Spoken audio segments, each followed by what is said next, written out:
بله امروز شما لحسن صحبت میزنه بر سر قبر مقبره امام، یاد اون آرزوهای قدیمی پلپات رفته بر زیر خاک رفته افتاده. بعد لحسن برای خودش آرزو داشته از اون اول چی میخواسته دهتر میشی که از اتاق عمل بیای بیرون، اون پوزه بندی بزنم کنار بگویم متاسفم.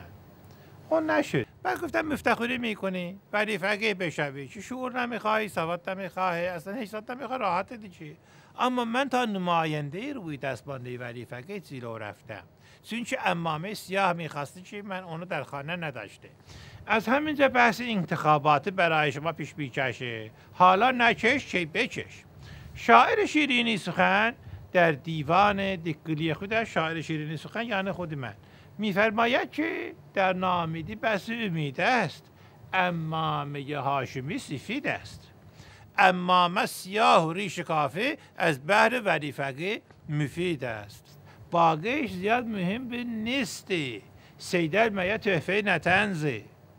اون سر قافیهش پرید اون طرف، اون چی شد؟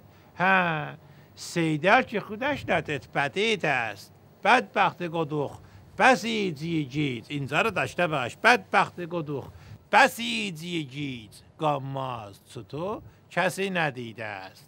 بسی تو کجا میری وسط شب شعر من؟ من دارم اینجا دخلما میکنم برای خودم، تو اونجا برای خود خدمت کجا میری؟ خجالت بکش. هم کجا میری؟ هم مستقیم میری اشکال نداره، من فکر کردم جای میری. اما بدبخت بنوا در هر حال بدان که پرونده تو هم دست منه ها. تو همانه که یکی زنگ زدی به شرکت مخابرات گفت آسوش بشلیز ببخشید سیم تلفن ما خیلی بلنده، لطفا از اون سرش یه کمی بکشید که اون کوتاه میشه. آخه تو خجالت نمیکشه گاماز؟ وقتی شرکت تلفن تو اونطوری میگیری وقت صرفه میکنی کار نمیکنه که؟ خب زنگ بزن یک جای دیگه فرق میکنی مگه؟ یکی بزن که آدم بیکاره به اون بگو اون سیم بکش دیگه سهلم گت بش. خلاصه من همیشه دوست داشته به جای نماز جمعه که چهار تا بسیزی زهلم گت پیش به من گوش میکنه جلوی خارجی لر صحبت بزنم.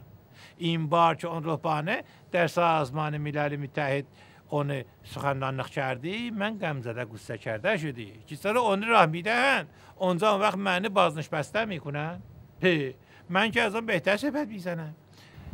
üzمای بدبخته تا نگاه میکنی که نماینده خودش هم نمیتواند به سخنرانی بفرستی. بدبختی بره خیلی وضعش در بداگونه دیگه که اونجوری میشی. آی بچه آخ تو که مادرت ساکت نمیکنی، اقلا تو مادرت رو ساکت کن. خانم شما هم پرونده داره ها دست من، شما خیال نکن. تو همانه که آسانسور را که میدیدی میگفتی تقصیر دیواره. آخه عقل شعورم خوب چیزی، کدام تقصیر که 10 نفر توی اونجا میشه؟ آسانسور تقصیر دیواره میشه، آسانسور اتوبوس دیواره. خلاصه از اون میگفتم که توی نظام بزن üzمای با آی رفسنجانلخی که من روند بعدنه اون که تکرارلخ را در برنامه های بعد گزارشات میکنه.